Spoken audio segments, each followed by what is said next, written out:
Greetings folks, my name is Anto, welcome to another live stream. Hopefully you can all see and hear me just fine.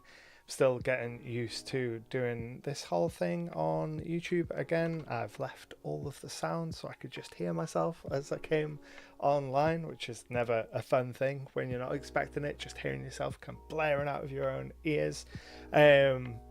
But yeah, thrown myself for a loop immediately, which is par for the course for these live streams, I think. Welcome. This evening we're going to be doing some 5e subclass design, as in the title and the thumbnail. We're going to be working on a circle of the Sewers Druid. This is something that's going to be coming in an upcoming issue of SIDEQUEST magazine, which is my monthly RPG magazine where I publish 5e and PF2 compatible content every month. And in a couple months time we're going to have an issue that's going to feature our iconic druid Mulch, who's a sewer goblin, and I thought it'd be fun to have a circle of the Sewers Druid subclass included in that issue.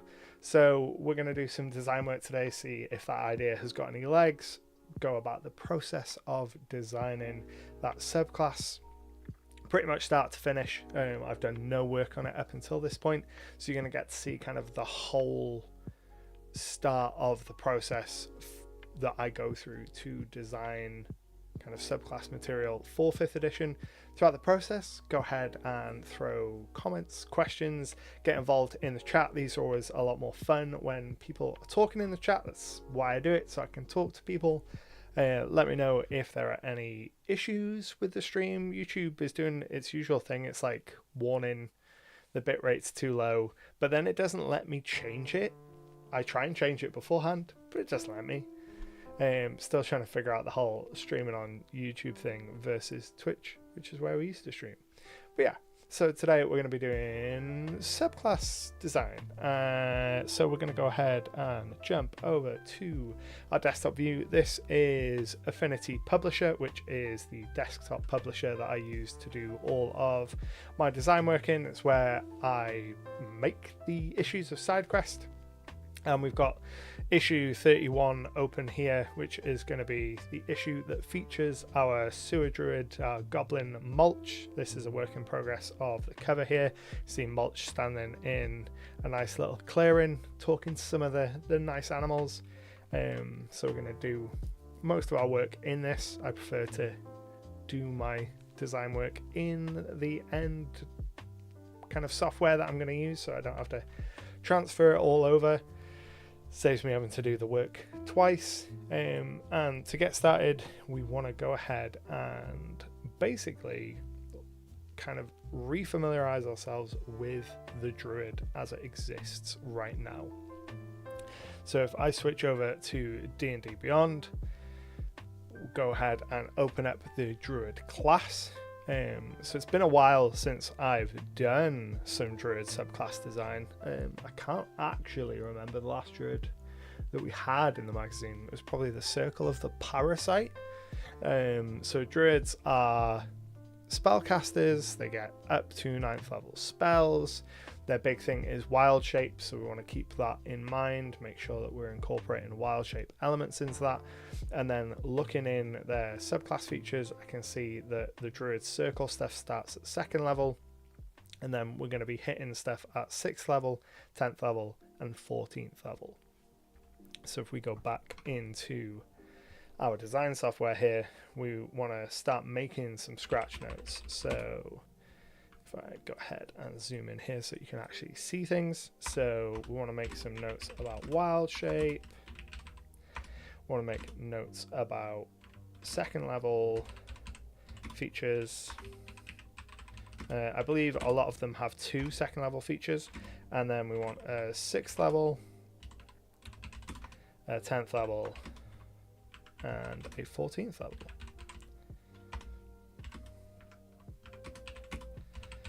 And kind of the first step in the process of designing subclass features like this is typically you have a look at the published stuff and see how that looks in terms of power. So when we look at our druids, if we go down to the Druid Circle. At second level, you choose to identify with the Circle of Druids. The Circle of Land, detailed at the end of the class, is described or one from the player's handbook or other sources. So the Circle of Land is our basic rules version of the Druid Circles. So that's always where I like to start when designing subclasses, is we start with the basic rules version of the subclasses. They will usually be the weakest, but we can use them to kind of get a baseline level of, we know that we don't want to go kind of lesser in power than these things, because these are the versions that were in the 2014 Player's Handbook. These are the most basic versions of subclasses that any class is typically going to get. And if you have something that's less impressive or less powerful or less interesting than one of these subclasses, then you're probably going wrong somewhere. So we want to make sure that we're doing something more interesting, more exciting, and more impressive than the Circle of the Land. So that's where we're going to start. So we're going to make some notes based on the Circle of Land to get an idea of kind of the power level of the level appropriate abilities. So for Circle of Land, at the start, you can see that they have 2 second level abilities. They've got a bonus cantrip at second level, so you get 1 additional Druid cantrip of your choice. Doesn't count against the number of Druid cantrips you know. Yeah, it's nice. It's not particularly exciting. Yeah. And then you get natural recovery. You gain some of your magical energy by sitting in meditation. During a short rest, you choose expended spell slots to recover. They can be a combined level that is equal to or less than half your Druid level rounded up. So you get some spells back. So a lot of spell focused stuff. So if we go in here and make notes, so you get 1 bonus spell, and that's a cantrip.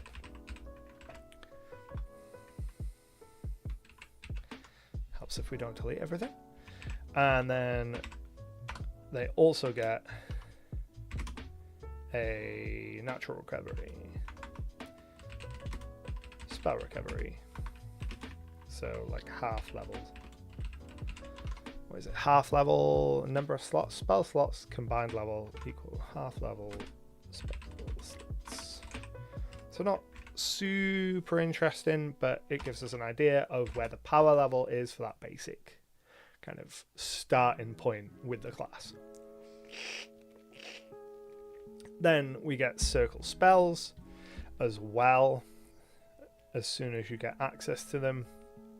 So you get a number of circle spells. That's something that not all of the circles get.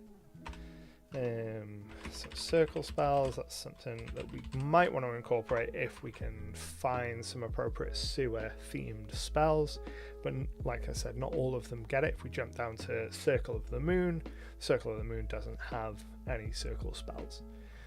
So back up to Circle of Land, and then we want to go down to the 6th level ability, which is Land Stride, which is all about freedom of movement in terrain.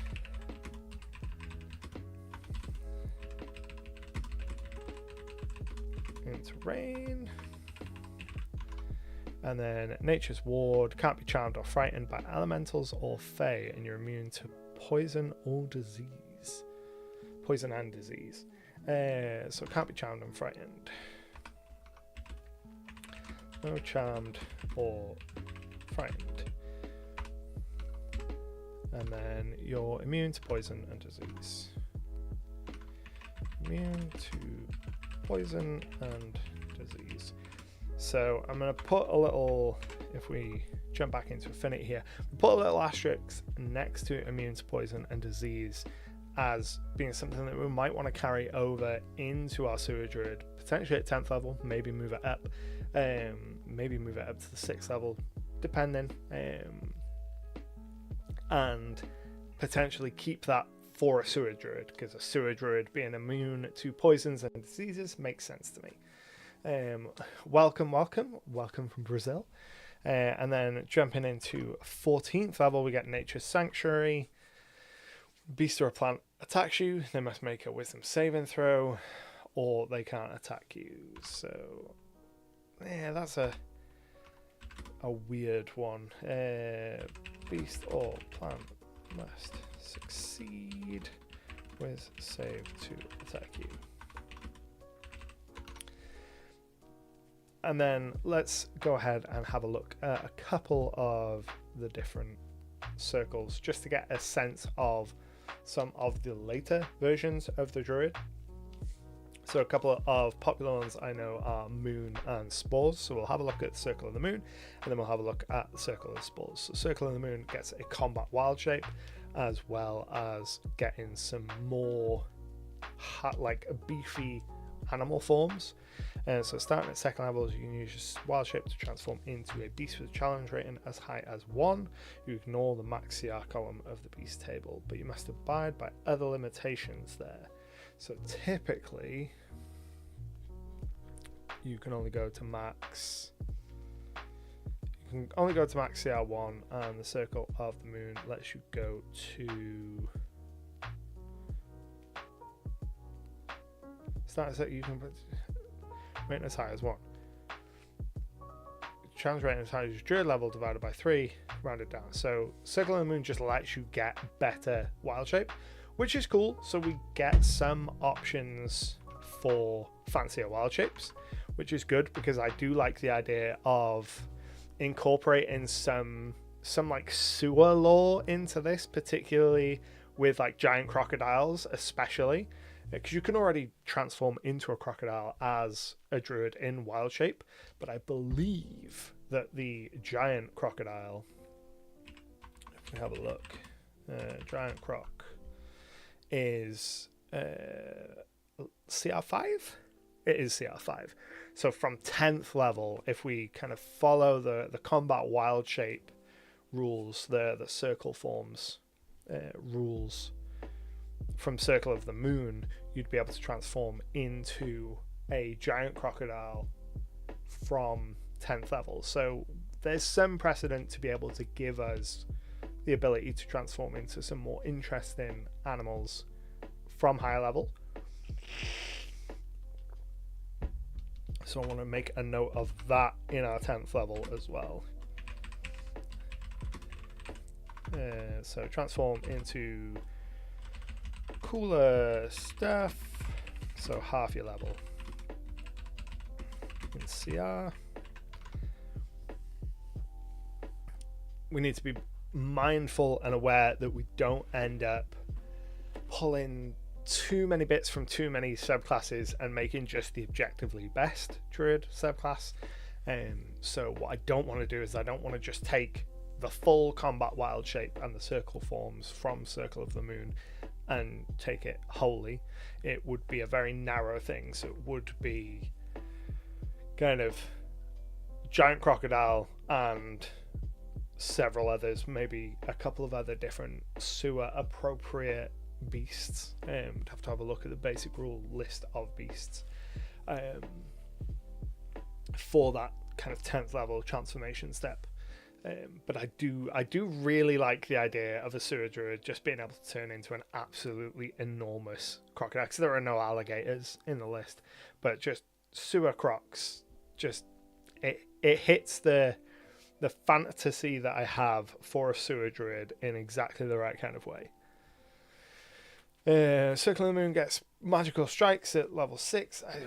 I don't particularly care about that. I don't envision the sewer druid as being a combat druid, though it could be. That is something that we're going to have to kind of think about. What is the role of what element of the druid do we want the sewer druid to kind of play into?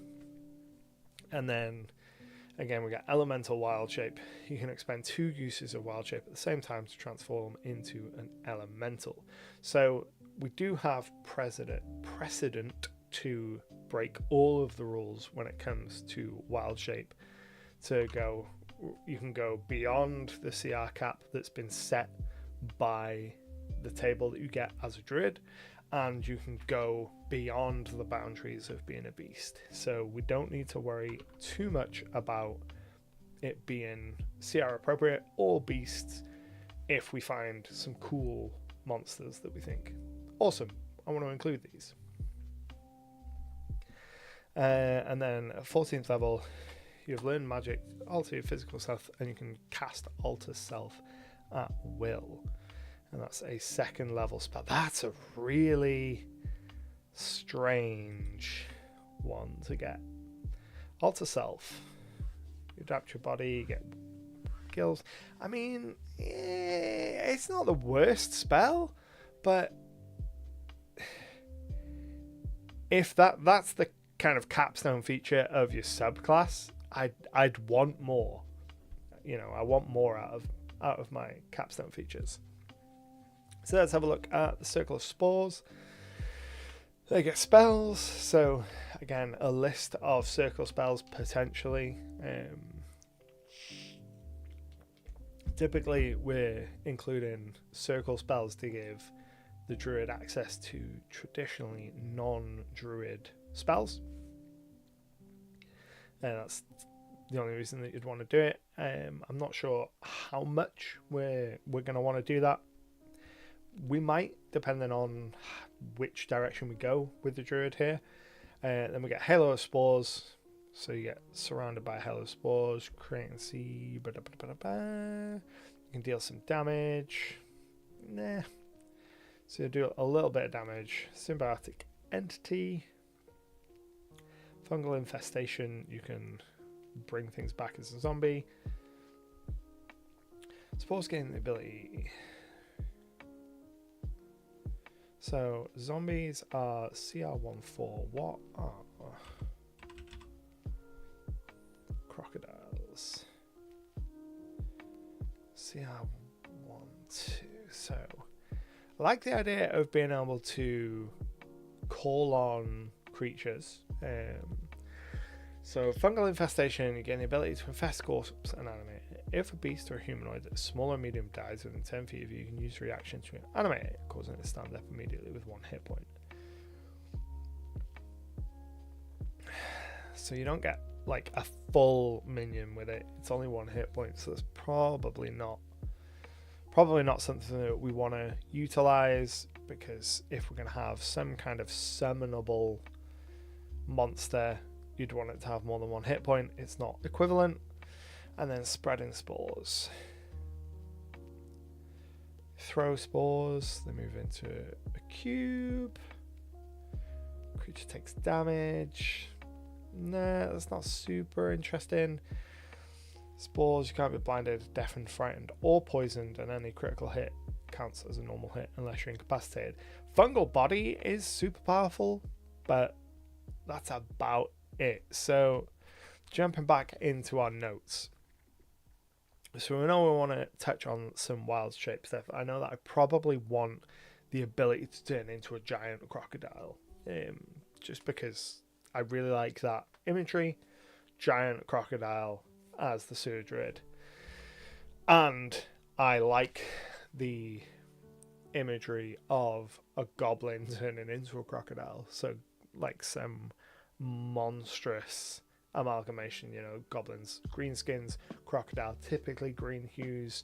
I can see in my head the artwork of Mulch, who's our goblin druid, morphing into a giant crocodile and still having his like cloak on his shoulders, but like having a crocodile face but still keeping his goblin ears. I can see the artwork really clearly in my head. So I like the idea of giving him giant crocodile as part of probably the 10th level, because it's a CR5 creature, and that would fit in with the Circle of the Moon stuff. That would be in line with the kind of level stuff there, and then possibly making them immune to poison and disease at that level as well, being that they are from the sewer.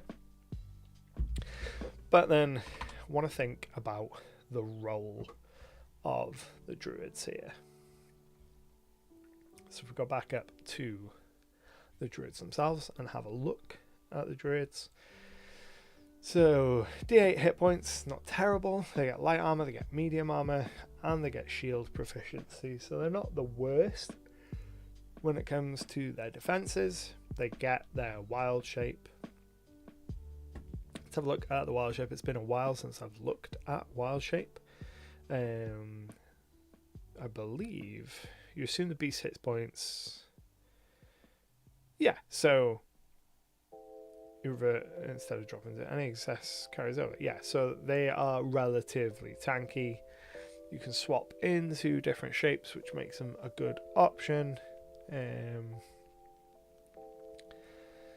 can't cast spells while you're in the wild shape, and if we're going to go with a more wild shape focus here instead of spells, then we probably don't want to go with circle spells being the option. I don't know what we'll do instead, but we'll figure out. And then you retain the benefits of the feature of your class and race, etc. And then wild shape improvement. So wild shape improvement just increases the challenge rating. You use the feature more often. You can use the feature twice. Is that in the table? The number of uses of wild shape. No, that would be too simple, wouldn't it? God damn it. I'm gonna have to read. Arch Druid. Additionally, so Arch Druids can use it an unlimited number of times. At 8th level.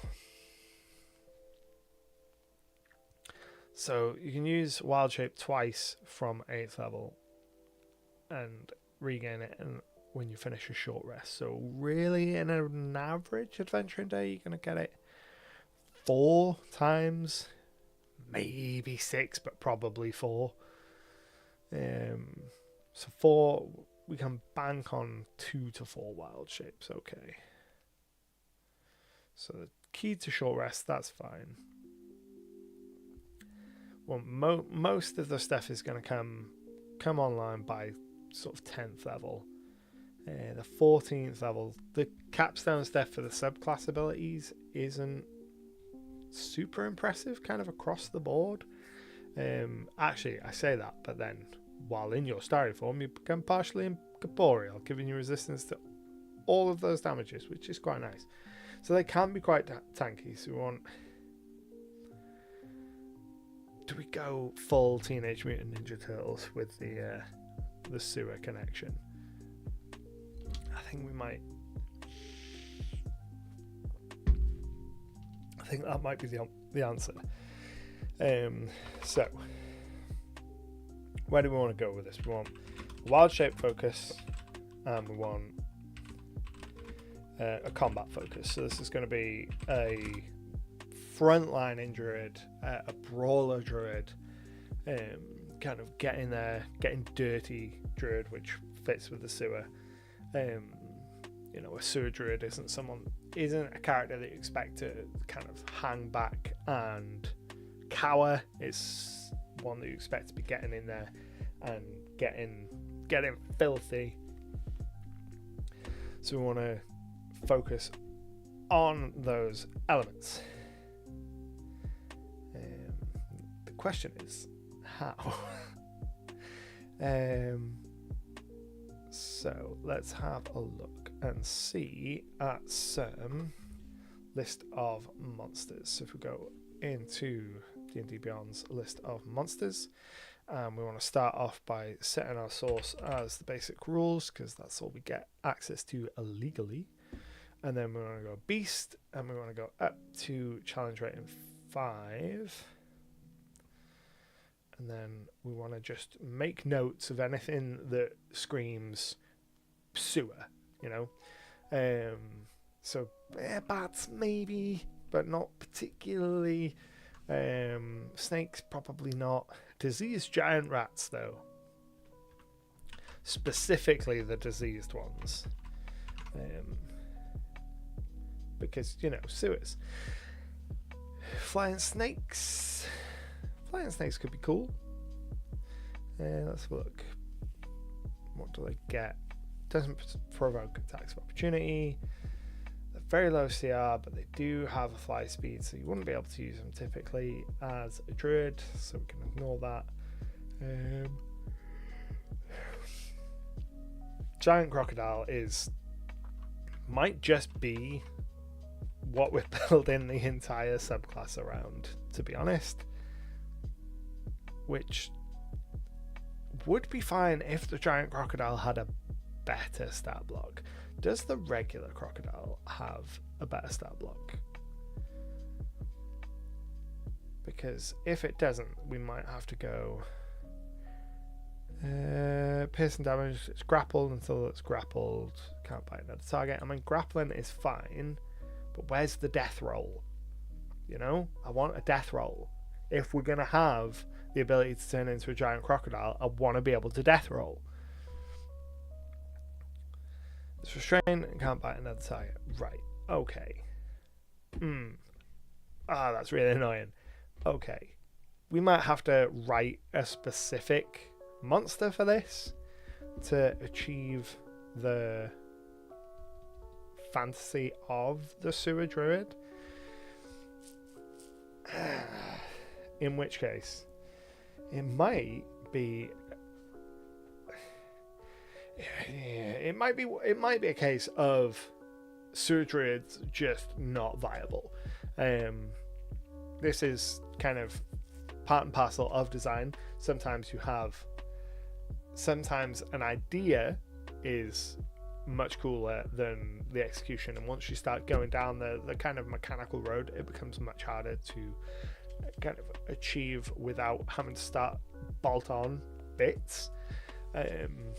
Not to say that that's where we are with the Sewers Druid yet, but it could be,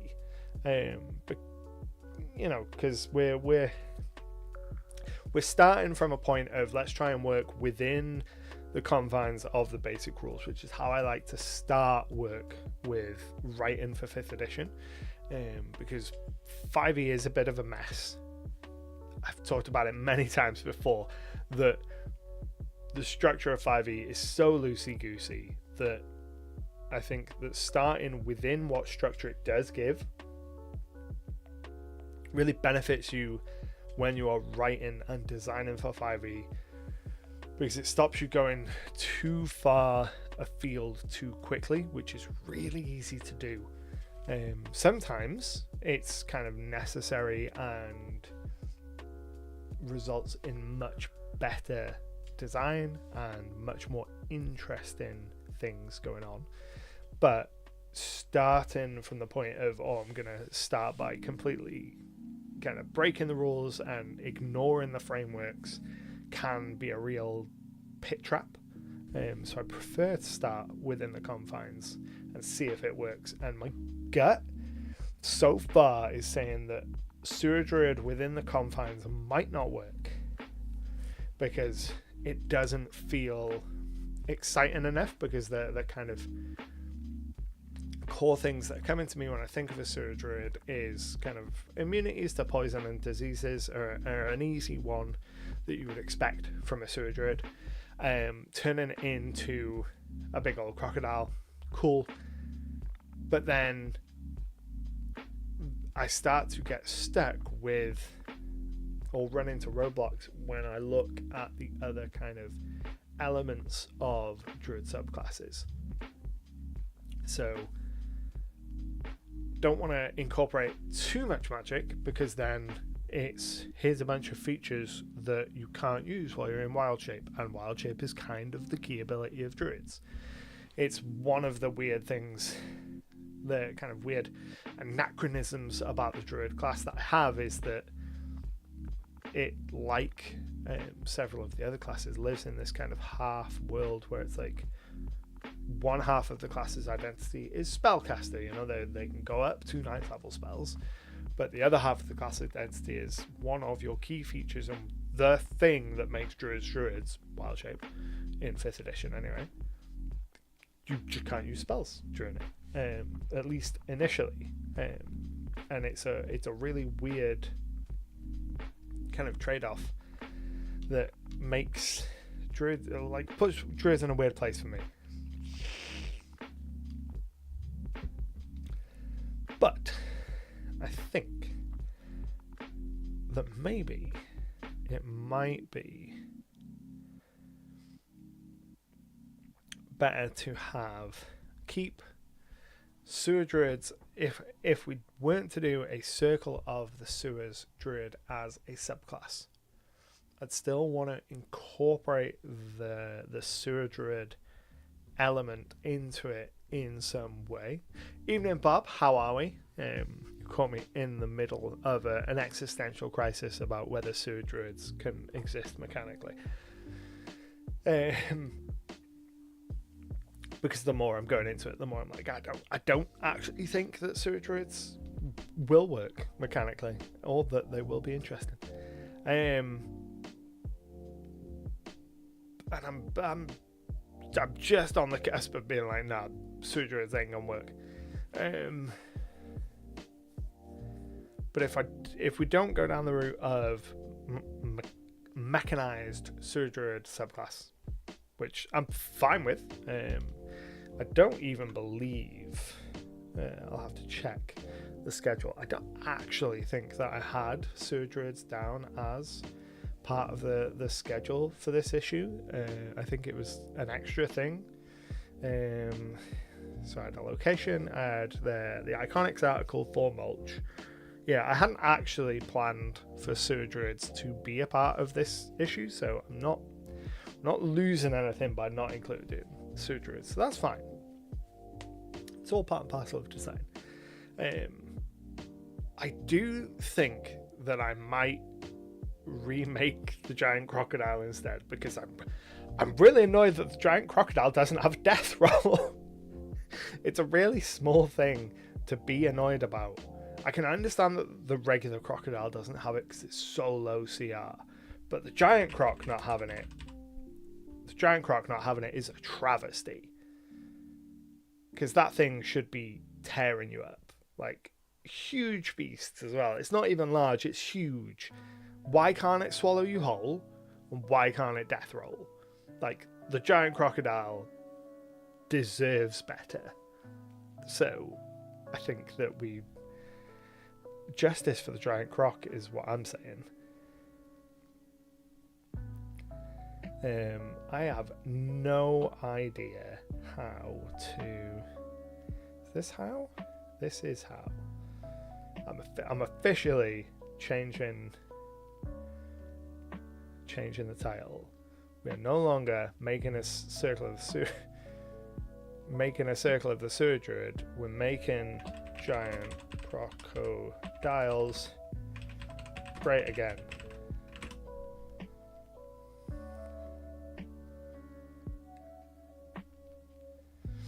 And we are changing focus, and we're rebuilding a giant croc, because it is a travesty that the giant croc doesn't get a death roll or a swallow whole. So that's what I'm going to do instead. I'm going to make a new giant croc stat block, and I'm going to put it somewhere. I don't know where. Maybe just give it away for free. So we're going to do creature design instead, which is always fun. I enjoy doing creature design for 5e. I was talking about this in Discord the other day, actually. I actually think I prefer doing creature design for 5e than I do for PF2 at the moment, just because it's a much looser system, so I feel like I've got much more scope to go like wild with design stuff for 5e, which is a lot of fun. So if we switch over to here, we no longer need this. So we want to go, and we're going giant crocodile.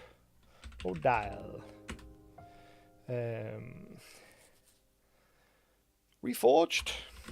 That's the name, isn't it? That's not how you spell reforged. I know that in my bones.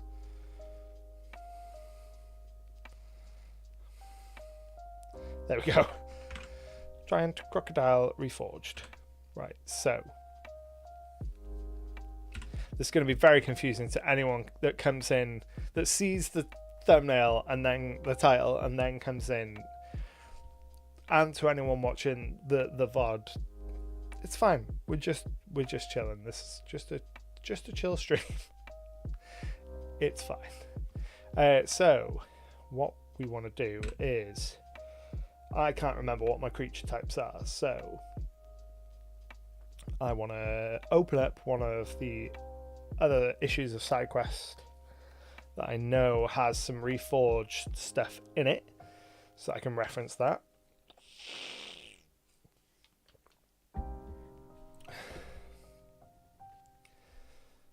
So this is issue 17 of SideQuest. This is the first issue that featured our Reforged series. This is where I take a lot of the basic monsters in D&D 5e and make them actually interesting and cool and make them work together.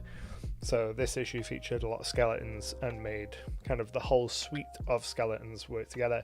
But one of the things that it has is battlefield roles, kind of lifted and adapted from 4th edition, and that's always really useful for contextualizing what it is that a monster's supposed to do. So giant crocodile is definitely going to be a huge solo.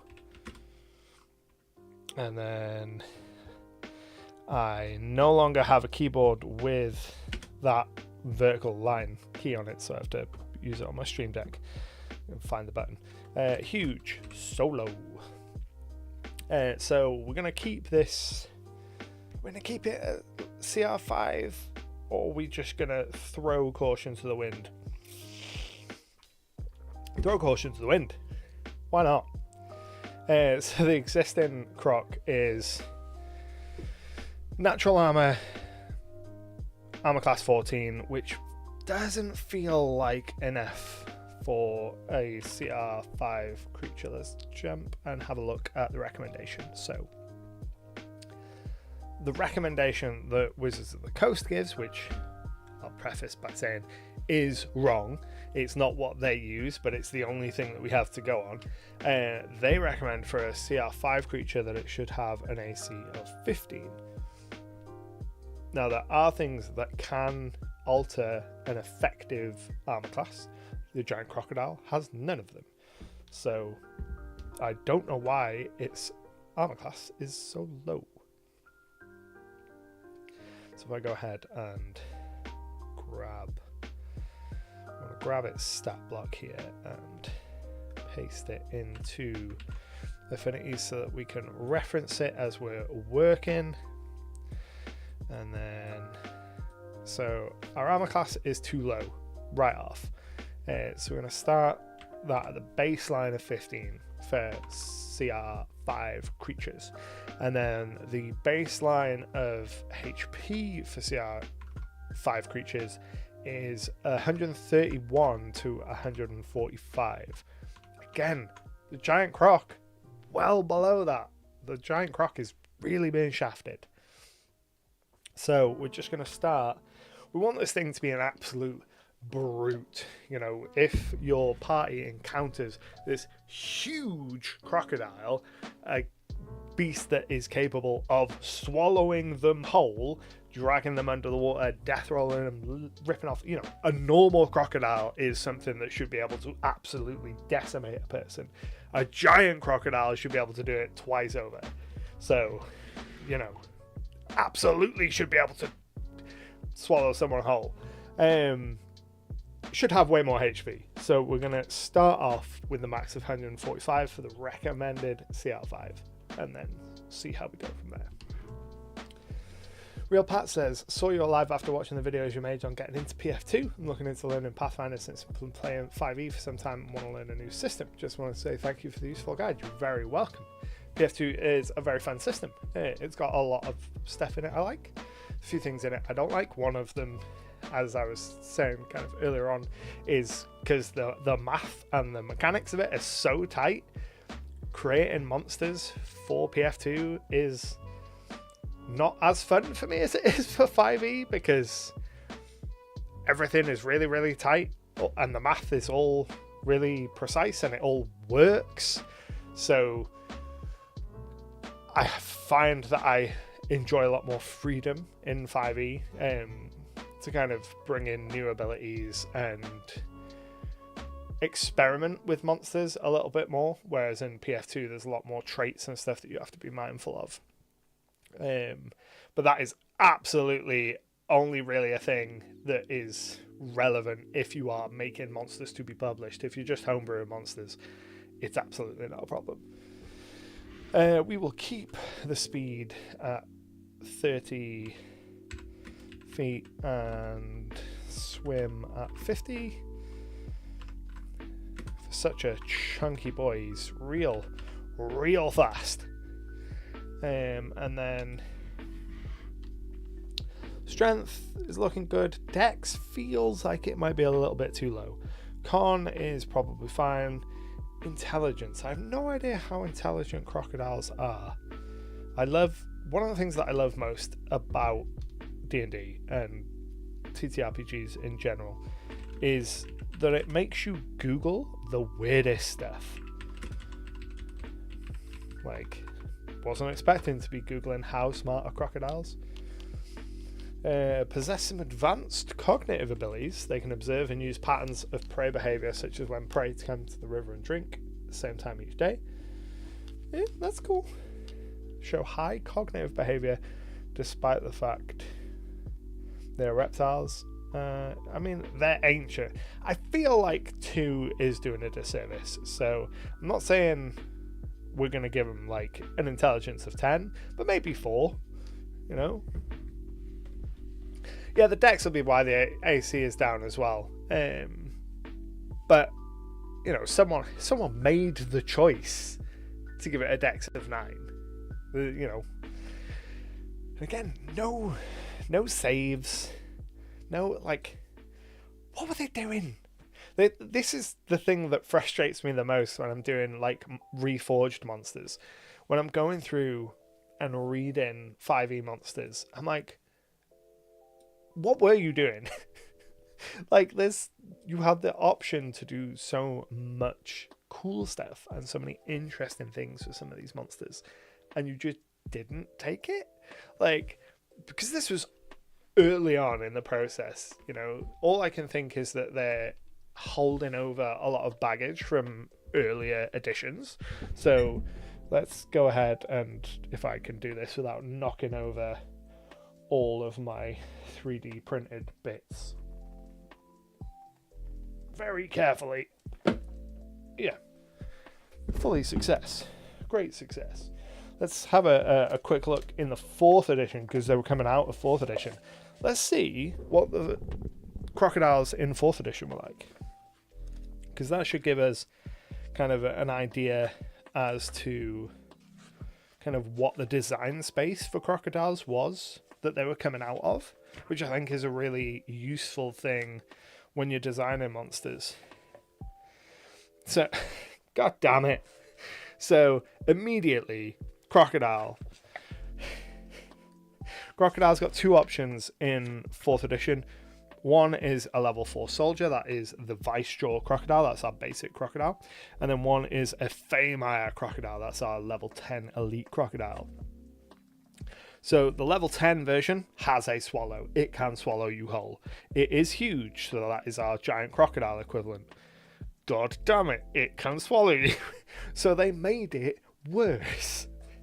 I will never get over, like, looking at 5th edition monsters after looking at 4th edition monsters just will always make me a little bit grumpy, because it's just frustrating. Like, looking at the Faemire crocodile, yes, there is Feywild aspects to it, so it has some Fey elements to it. So it has regeneration because it is a Fey creature. So we're looking at all that. But it still gets a bite, which gives it a grab. Then it has clamping jaws. So if it begins the turn with a creature grabbed, it can make an attack against that creature. That's fine. And then it gets a swallow. So it attempts to swallow a medium creature that it is grabbing. On a hit, they're swallowed and restrained, and they take damage. So at least it gets to swallow a creature. The smaller crocodile doesn't get to do that, but neither of them get a death roll, which disappoints me. And we're going to rectify that in some way. So let's ignore everything and let's just go straight to figuring out what we want to do with attacks and options. So don't need that, don't need that. Want to split out actions, bonus actions, and reactions. And one thing that I think is a good thing to get in the habit of when you're designing 5th edition monsters is to try and think if there is something that you can fit into each of those 3 categories to give your monsters something to do throughout the entire action economy, especially if you're intending for them to be a solo monster, as is the case for our giant crocodile. Our giant crocodile is a solo creature, so we want to make sure that it gets the option to act all throughout the turn and take advantage of the full action economy, which means it needs to have options to do things all the time. Reactions, yeah, it can attack with opportunity. That's not the most interesting thing that it could be doing. Bonus actions, I'm not quite sure what we'll have it do. Actions will mainly be taken up by attacking and doing things like that. So we'll start with our attacks. So we want to make a note that it's going to multi-attack.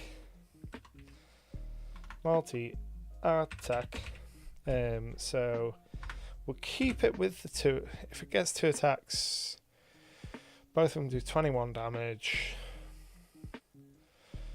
I still don't think that would be enough damage. Oh no, that would be 42 damage. So it puts it a little bit over the odds in damage, which isn't too bad. So that might be why they pulled its defenses down a little bit, because it does a little bit over the odds offensively. Actually, let's just plug in its base stats into the calculator and see what we end up with for its CR calculation. So it's +8 to hit. It's doing 21 on 2 attacks each turn, and then its DC is 16. It doesn't have any saves, it doesn't have any regenerations, it doesn't have any special abilities. Oh, it makes 2 attacks, one with its bite and one with its tail, so it's not actually doing the full whack of damage. It's doing 21 and 14 damage. So yeah, this is like a 3.5 CR creature, not a 5. A lair action could be harder to hit in its own lair, basically hide in the water with only its eyes showing. Absolutely, a bonus action hide, I think, is a nice option.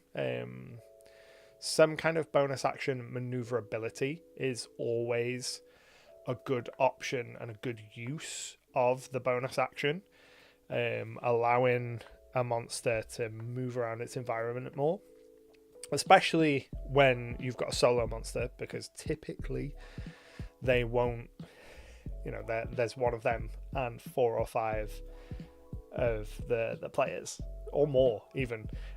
So being able to have a way for the monster to get around, disengage out of combat and things like that is really useful.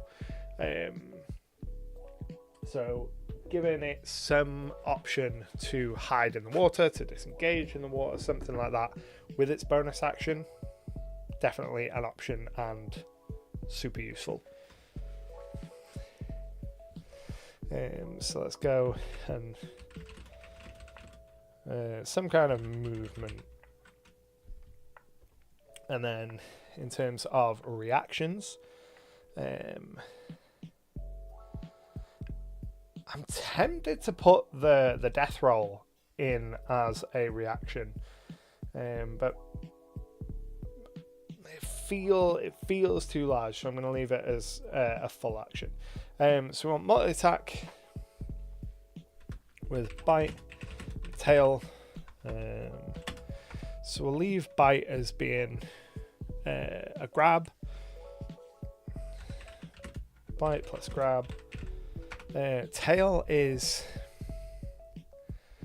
Tail knocking them prone is fine, but the ideal situation is that this guy wants to be in the water. This guy is not, crocodiles aren't, super known for staying on land when they're doing their stuff. So they want to be getting back to the water as quickly as possible. So maybe we add some kind of reaction. Add a bite.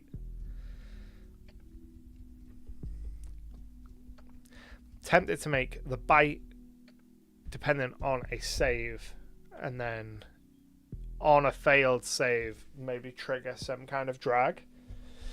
So it's another thing that you want to keep in mind whilst kind of chaining together effects. You don't want to start a snowball of creature does thing one that the players have no control over. In this case, the bite, they have no agency in that. The monster rolls the dice. If they hit, they automatically grab, and then if they automatically get to move the player as well, that's too much stuff that the player doesn't get any option against. And when it's hitting, it managed to attack, it gets sneak attack damage. Sneak attack damage is nice. Some kind of hidden attack would be nice, actually. But we definitely want a death roll. Death roll. I think I am more leaning towards upping its CR and giving it legendary actions, because the death roll in particular feels like a legendary action because it needs to be spectacular. It's the kind of thing that needs to be doing a lot of damage, displacing players, and doing big impact stuff. So potentially we up its CR and legendary action it, but maybe not. We'll see. So our now it can swim, save and throw wise. Not worrying about that right now. Bonus action. So death roll could be a recharge ability. That's a really nice compromise instead of making it a legendary action, actually. Good idea.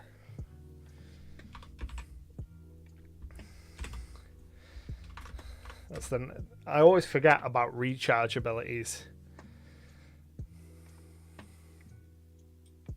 but they are a nice bridge between regular abilities and legendary actions. It's kind of their intention. The 5e gets a lot of flack, but it does, there's some core design things that I do really like about 5e that I just wish they executed better. If the execution of the ideas was better, I'd be much, much happier. But it gets a lot of flack that I don't think it wholly deserves all the time. So we know we want bite. Tail, just some kind of... I think the tail as it is, hitting a creature that's not grabbed, potentially not prone, is fine. The bite, grappling is fine. And then death roll on a recharge is fine. Bonus action to move.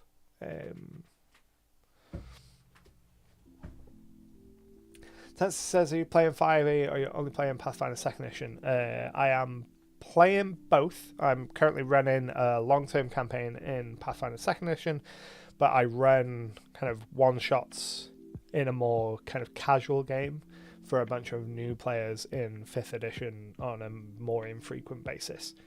So I'm still playing some 5e, just not nearly as much as I was. I was running a full campaign of 5e, but when that ended, we switched to PF2. So now my weekly game is PF2, and it's 5e's only kind of once a month, or like once every 6 weeks or something.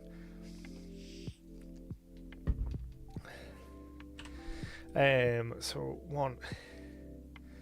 let's go for a disengage for the bonus action, and then the reaction. So I'm thinking the reaction could incorporate that hidden element.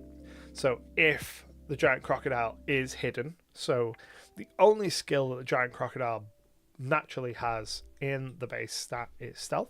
So if the giant crocodile is hidden and has not been spotted, and someone moves within X feet of it, they can immediately move up to their however much and make an attack or something like that.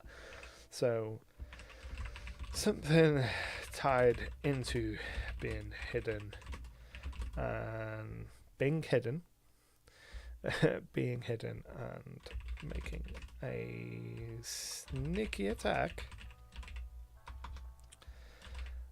And that would depend on how I want to build out the rest of it. So let's go ahead and where is my tab with the actual stats? So I want to paste those bits in there. Delete that. I want the actual stat block so I can copy and paste the hold breath. Right. See, like even that, it's like they copied the crocodile stat block for the giant crocodile and forgot to rename parts of it. It's just weird.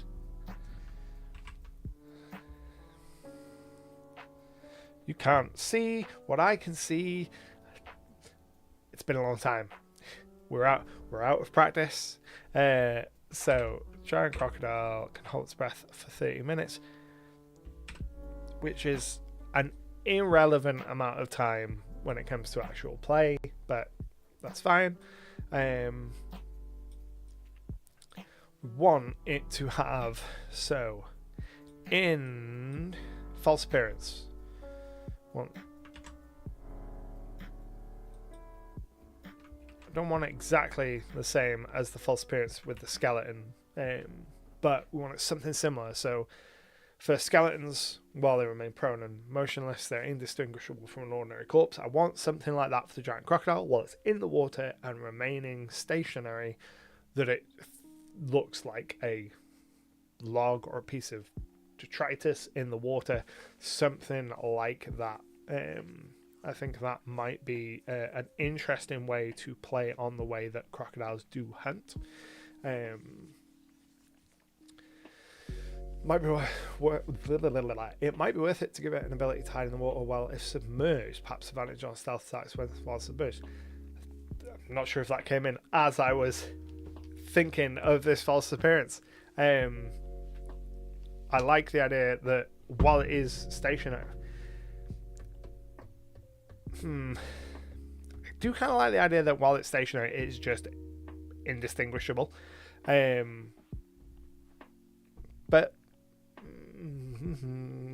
yeah, we'll go advantage on stealth checks because it isn't the same as a corpse amongst corpses. So we'll keep it. We'll keep it with more of a advantage. So we need a false appearance-esque ability. So while the giant crocodile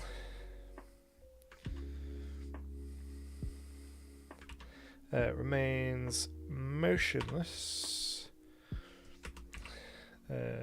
while remains submerged in water and motionless, it has advantage on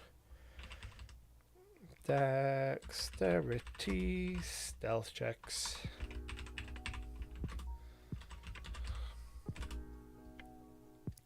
Then we need a name for that, but I can get a name for that later. Dungeons and Dreadnoughts. There should be an email address in the description beneath the live stream. Go ahead and pop any details in an email to that. So I think that's probably good for just the core abilities outside of actions. Want to make sure that skills. See, how do they get +5 stealth out of this when the proficiency bonus is +3 and the dex is -1? Stealth should be +2. So we want to make sure that stealth is, if we're going like that, we want dex to be 12. So that'd be +1, right? So we'd want dex to be 14 for +2. Proficiency bonus is +3, which would give us a stealth of actual +5. Unless there's anything else in the stat block that explains why. Unless they double their proficiency for stealth, which might explain it. But I'm fine with them having a dexterity of 14. 9 seems very low. 9 seems like they've gone, well, it's giant, they wouldn't be dexterous. Which seems very like they're trying to shame my chunky boys. Not +33 on the con. I also disagree with 2 for the intelligence. And will fight them on that. Appearance of a log while motionless. That's kind of what I'm going for with this ability. But I think advantage on stealth checks, because like a corpse amongst corpses, it makes sense for it to just be indistinguishable. And it makes sense for a crocodile to appear like a log to prey animals. But I think that there would be... I can hear the complaints of players in my head to be like, no, I've seen movies on rivers. I know what to look at. I know to look for the beady little eyes. So giving them advantage at least feels a little more palatable from the player side of things versus you know that it's in there but you just can't see it. It's like you know that it's in there but it passed its save is at least a little more easy to swallow.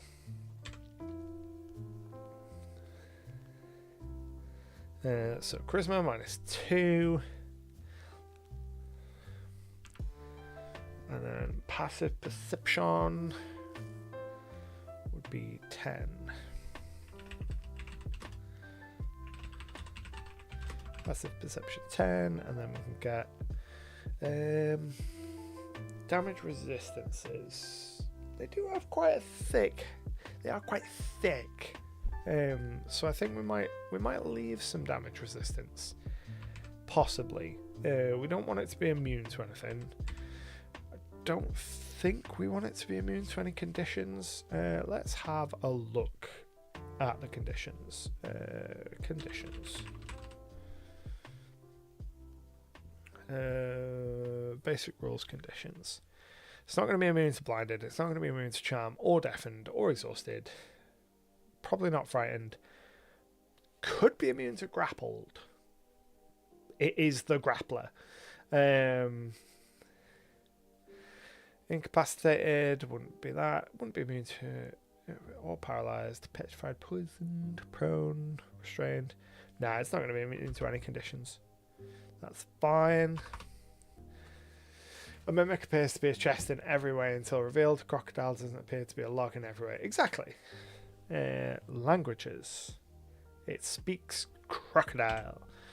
We'll leave it at CR5 for now, with the option to change at a later date. Bludgeoning is what I was thinking, potentially, for the resistance. Space Chimp, you can indeed stay. There's no plot spoilers this evening. So... yeah, bludgeoning. We'll keep bludgeoning for now. I like bludgeoning resistance as an option. We'll keep its option to hold the breath. Yeah, that is something that you can discuss, chat. Should the ability to find traps allow you to find a mimic? I argue no, because a mimic is not a trap, it is a creature. But my players were not happy with that ruling, and it still comes up months and months after.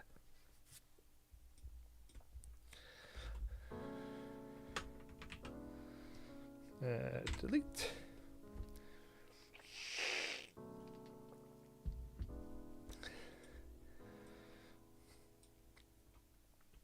Right, so attackies. Right, multi-attack. I'm just going to copy the phrasing. The giant crocodile makes 2 attacks, one with its bite, one with its tail. That's fine. We'll keep just all of that, I think, for now. Keep the whole lot. 100% it's a trap. It's not a trap. It's a creature. I will die on this hill. Creatures are creatures. Traps are traps.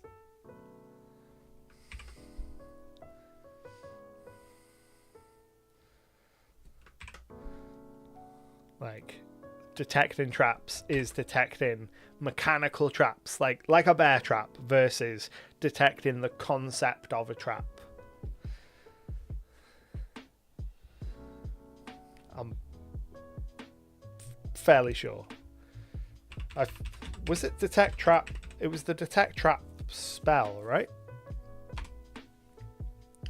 Detect traps, I believe. I feel like it was a spell.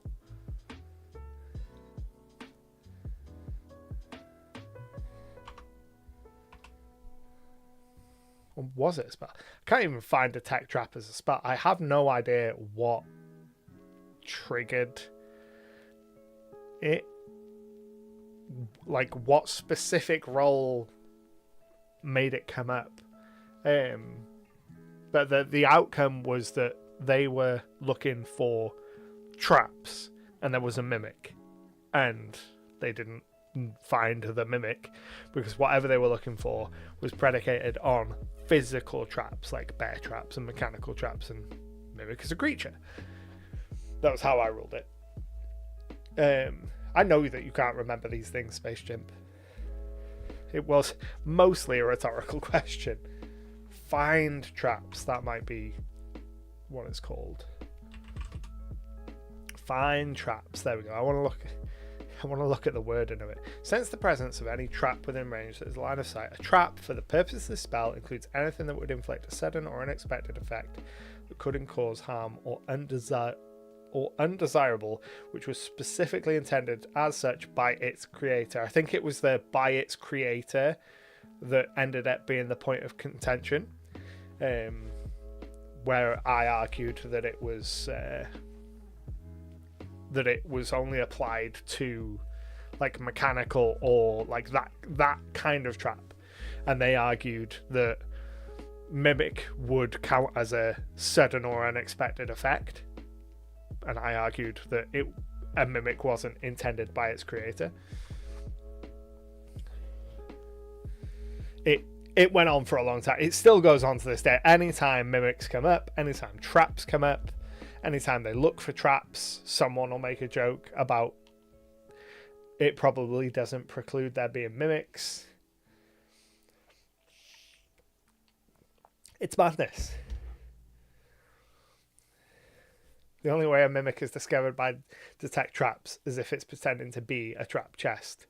I can get on board for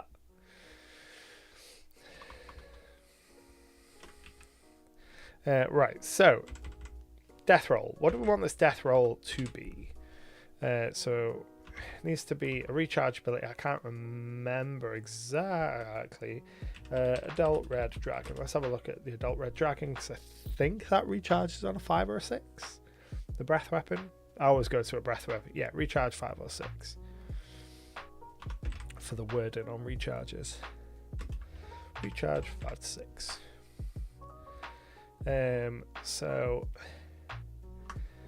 we want it to be if something is grabbed. That's the prerequisite, and then they're going to death roll them. So death roll them needs to be big damage. So big damage in line with a spell of the appropriate level. So we want to be going and looking at if this is something it would be doing instead of its normal attacks. So it's something that we want to kind of do all of its damage into. So we want to be looking in the region of around 38 damage. That's what this level is. This level's damage average is for. I can't find the wavy line roughly key. Nope. Nope. I can see it on my keyboard, but I can't make my keyboard do it. Yeah, 38-ish. 38-ish damage. And I also want there to be some kind of secondary effect. So probably a condition, I'm thinking. So let's go and look at the conditions again.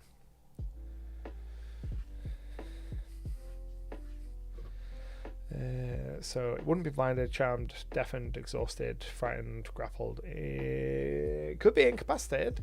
That might be a little bit aggressive though. Ending prone is fine.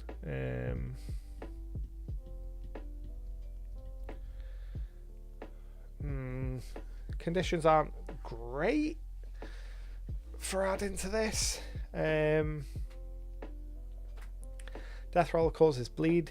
Yeah, having some ongoing effect could definitely be a way to go. Stand on a failed con save. Yeah, stunned potentially. Creature, let's have a look. Incapacitated. Can't take actions or reactions. Can't move. Can only speak falteringly. Automatically fails dex and strength-based saves. Attack rolls have advantage. Yeah, it could be saved. So succeed, save, or be stunned potentially. Bleed could be similar to the infernal wound. We've done bleeding on some homebrew creatures before. Infernal wound.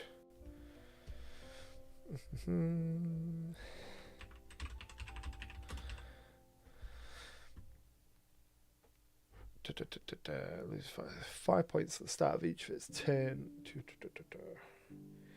So succeed a save or lose hit points at the start of each turn.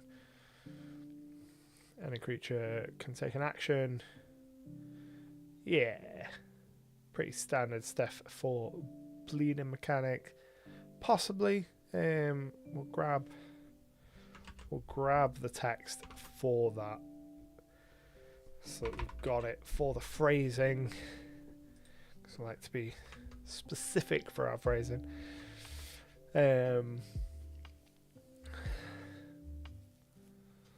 That's an option.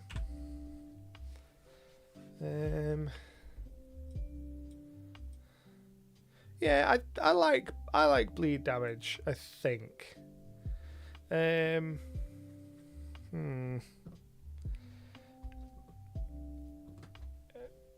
When I can't decide like this, I think that it's a perfect time for a dice roll. I'm going to use my big dice. My big chonker.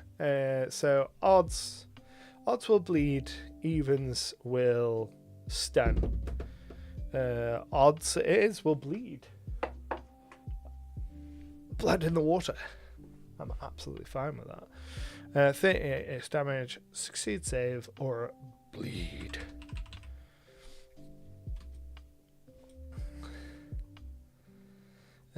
Disengage with grabbed creatures, of course. It's important that they be able to drag them into the water. And then some kind of sneak attack. Okay, cool. We're getting there. So what I want to do now is I want to look and see whether we've got some artwork that we can use for this.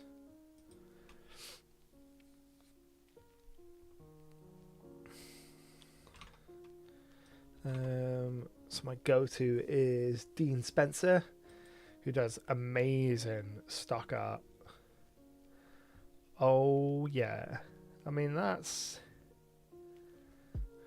So this piece could work real nice. Throw a mask on it. If we get... Where's the mask? If we spin this around...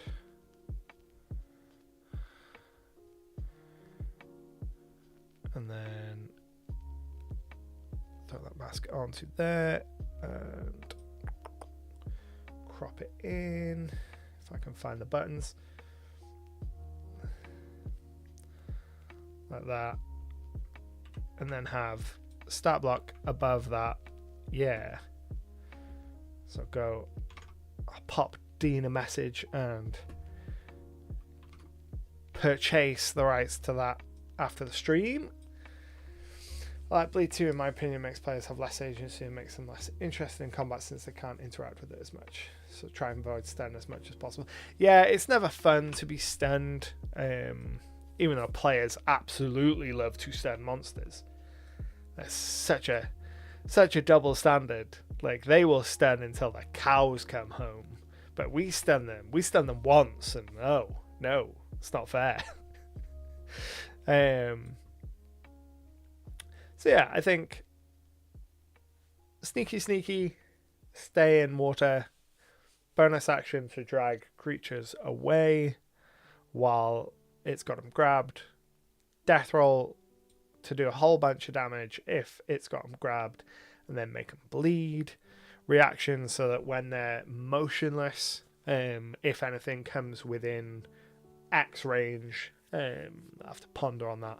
They get to pounce and strike on him. And yeah, that should make... and swallow. It needs to be able to swallow. Of course it needs to be able to swallow. Of course it needs to be able to swallow. So we need to look at swallow whole.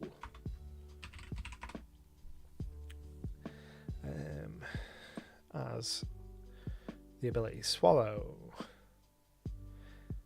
That's just a bonus action on this thing. Damn.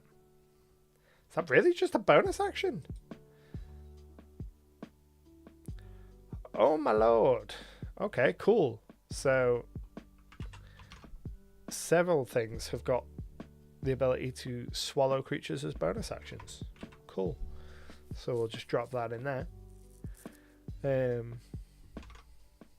Amazing. So we'll drop that from the blood fin just for the text verbiage. And then we've got that from the glaive. So death roll, make them bleed, swallow them.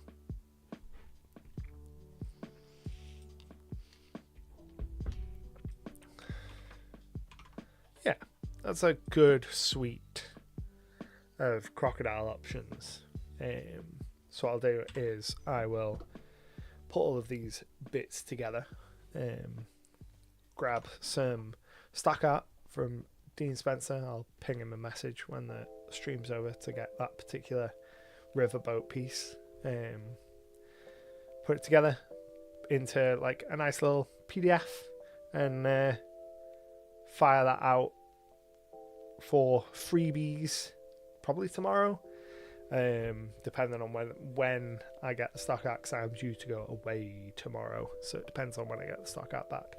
Actually, let's message him right now,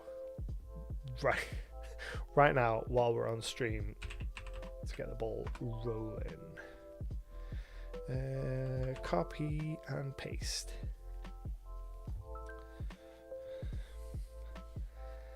Find my messages.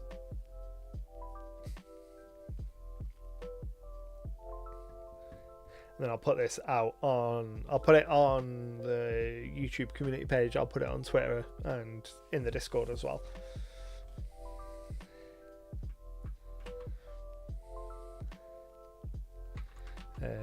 Hopefully tomorrow, providing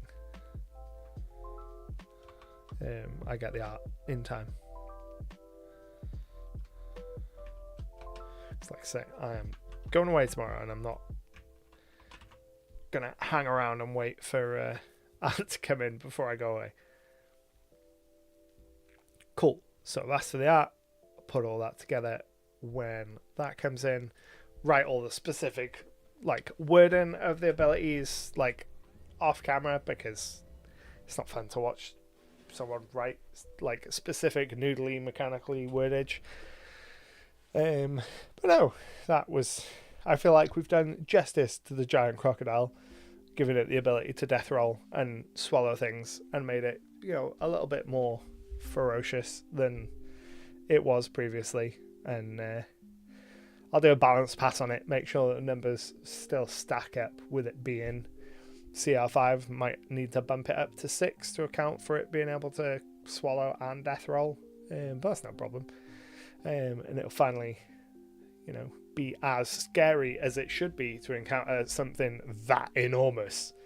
You know, even if you are a hardened adventurer and you've got magic, something that a crocodile that large comes at you from the water and drags you in and death rolls you, it's brown pants time. No questions.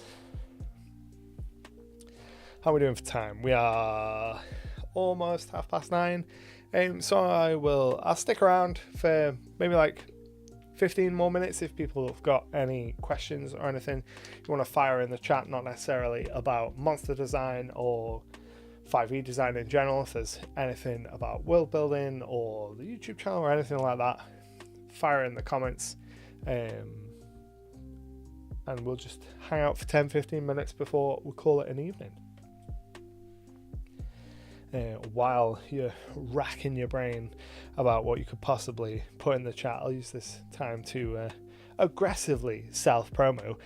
So if you didn't know, I make a magazine every month. It's right here. It's called SIDEQUEST, and it's awesome.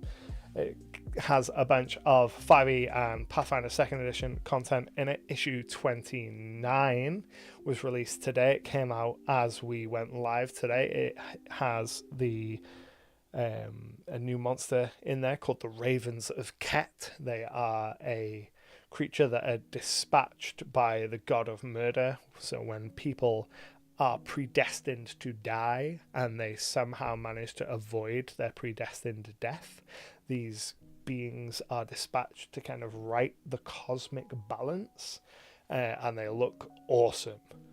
I will very briefly switch to the Be Right Back screen because I think it's got a bigger picture of them. Like, they look awesome. Real Pat says, new here, curious about the publication, not sure it's about, and would love to pick it up. So if you, that should post the link. Yes, so if you go to that link there, it'll take you to our Patreon, and the post that it will take you to has a free issue a free sample issue that has got a kind of smorgasbord of options there. It's got some, what has it even got? It's got a sample subclass, it's got some magic items, I think, and it's got a monster in there, I believe, to give you a taste of the kind of stuff that you can expect in SIDEQUEST. Every month there's a new issue. It's got a collection of fantasy RPG content in it, so the mechanics that are included are either 5e or PF2. Wherever possible, I try and include both mechanics for both systems. Ever since issue 25, we've included Pathfinder 2nd edition stuff. Before then, it was only 5e. So since issue 25, we've been doing 5e and PF2. And wherever it makes sense to, we do both. So for like monsters, we'll do stat block for 5e, stat block for PF2. If it makes sense to do so for magic items, we'll do it for both. Same with kind of character options and things like that. And then there's also, in almost every issue, there's some sort of generic fantasy stuff. So you get fantastic locations, so places that will work in virtually any fantasy world that don't necessarily have mechanics tied to them.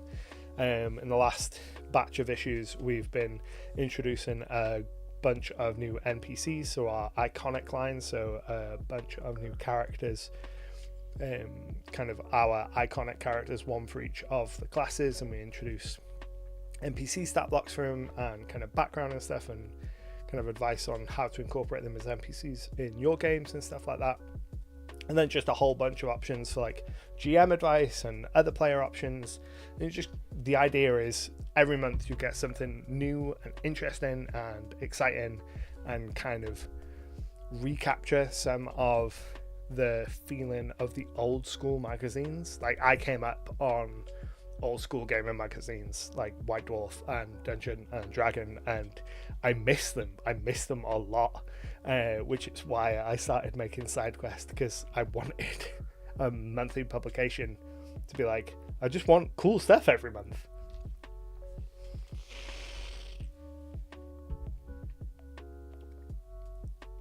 That went down the wrong way.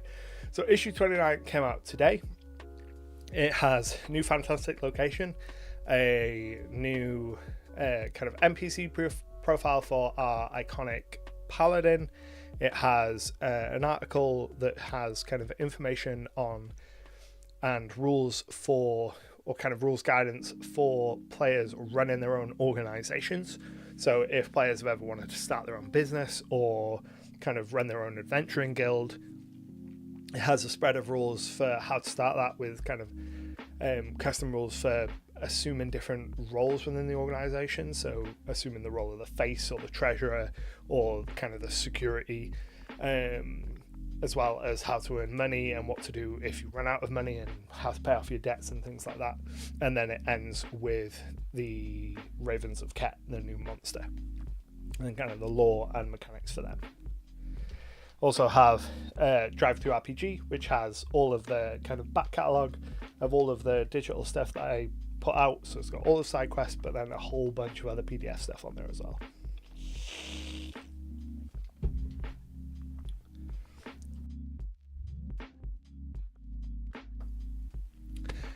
I actually think I'm going to end it there, because I can feel my throat closing, and I need to go and top up my drink and potentially pass out. But it's been a pleasure as always, folks. We'll do this same bat time, same bat channel probably next week, next Thursday, 8 o'clock UK time. We'll probably go back and carry on doing world building stuff next week. So typically what we do in these live streams is we do world building in my homebrew world, which I will actually show you very briefly. So if we jump over to here, so this is my homebrew world of the Jewel Cities of Talavar in a program called Legend Keeper, and typically this is what we do every week. We go and do a bunch of world building, build out locations and points of interest on this map. You can see there's like 500 and something of them there, and that's what we do most weeks. So we will probably go back to doing that next week and build out some more locations, find some more places of interest in the dual cities, or maybe we will finally get around to building that generator, the points of interest generator that I've been promising people for literal months and still haven't gotten around to doing. So we'll see. But you can find me across the internet at the links down below, and if you aren't already, make sure to head over and join our Discord server. It's full of awesome people who love to chat about all things TTRPGs. But until next time, happy gaming.